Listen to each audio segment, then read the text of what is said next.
लगभग सरकारी डाटा के अनुसार 90 से 94% एक्टिव फार्मास्यूटिकल इंग्रेडिएंट विदेश से लेता है, मोस्टली चाइना से लेता है। भारत में जो कंपनियां एल्केम, सन, एवॉन, ग्लासको, रेंडेक्सी, ये सब पैकिंग करते हैं नेपाल में, एपीआई वहाँ से आ रहा है।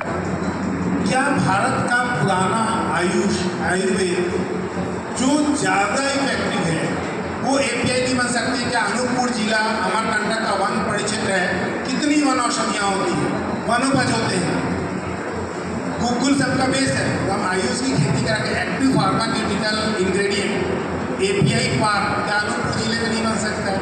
तो हम फार्मास्यूटिकल जो दवाई, जो सबके घर दवाई जा रही है, हम दवाई खरीद रहे हैं, जाकर दवाई दुकान से पैसा जा रहा है चाइना और विदेश, ये भी तो ठीक नहीं है। जिस भारत ने विश्व को दवा बताया वो भारत आज 94% एपीआई विदेश से इम्पोर्ट कर रहा है, ये भी तो हमारे लिए दुर्भाग्य का विषय है। सेकेंड, मेडिकल इलेक्ट्रॉनिक्स, सिर्फ कमीशन के चक्कर में मेडिकल इलेक्ट्रॉनिक्स, जैसे मैं नॉर्मल सी मशीन बता रहा हूँ, एंजियोग्राफी के लिए सीटी एंजियोग्राफी एक मशीन का नाम है। आजकल हार्ट की समस्या सामान्य तौर पे आती है। इस अनूपपुर जिला हॉस्पिटल में है कि नहीं मुझे नहीं पता, आप लोग में से कोई बता सकता है? अब सीटी एंजियोग्राफी की मशीन हर जिले में होना चाहिए कि नहीं? क्यों बनती? सिर्फ आपको पूरा मेडिकल इलेक्ट्रॉनिक्स का पीपीटी भेज दूंगा, आप लोग मांगिए।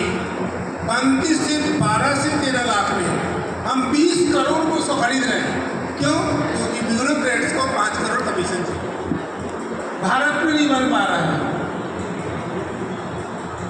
हम यदि हेल्थ की बात करें तो मेडिकल इंफ्रास्ट्रक्चर तो जरूरी है ना। मेडिकल इलेक्ट्रॉनिक्स मतलब क्या? इकोकार्डियोग्राफी, ईसीजी, 360 डिग्री का एक्सरे, आपका सीटी एंजियोग्राफी, ऐसे बहुत सारे इक्विपमेंट्स हैं जो पैथोलॉजी में यूज़ होती है, जो डायरेक्ट बॉडी के चेकअप में यूज़ होती है या बॉडी को सील करने में यूज़ होती है। हम इम्पोर्ट कर रहे हैं, महंगी है, तो कहाँ से मेडिकल इंफ्रास्ट्रक्चर बढ़ेगा? तो स्वदेशी भारत में बने, जो प्रधानमंत्री जी बार बार करें भारत में बने, तो उन्होंने तो कहा है, लेकिन उसको फॉलो तो ब्यूरोक्रेट्स हम आप जैसे लोग ही करेंगे। तो ध्यान कहाँ है? तो क्या अनूपपुर जिले में इतनी वनौषधियाँ होती है, शहडोल में होती है, उमरिया में होती है, पूरा अमरकंटक नर्मदा मैया का परिक्षेत्र है, तो हम क्या यहाँ पे एपीआई पार्क अमरकंटक या अनूपपुर जिले में नहीं करा सकते? तो एपीआई पार्क से आपका एक्टिव फार्मास्यूटिकल इंग्रेडिएंट बने।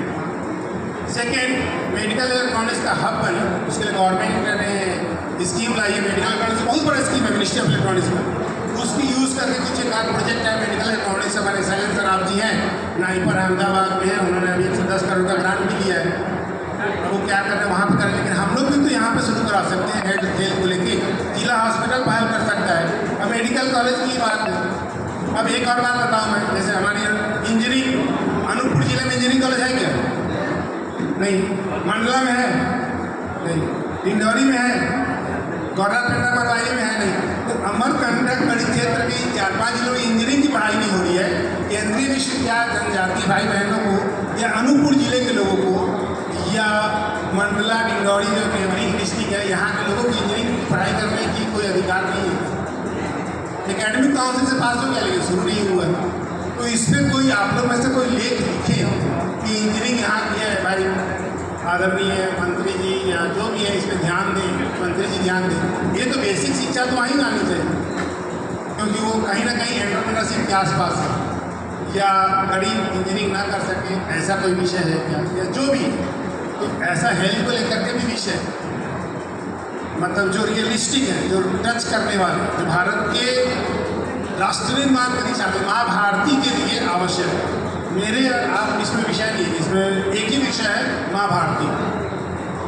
क्या हम माँ भारती को परम वैभव में ले जाने के लिए यही काम करेंगे? इसे घूम घूम के भाषण देंगे और शिक्षा नीति का पता नहीं है?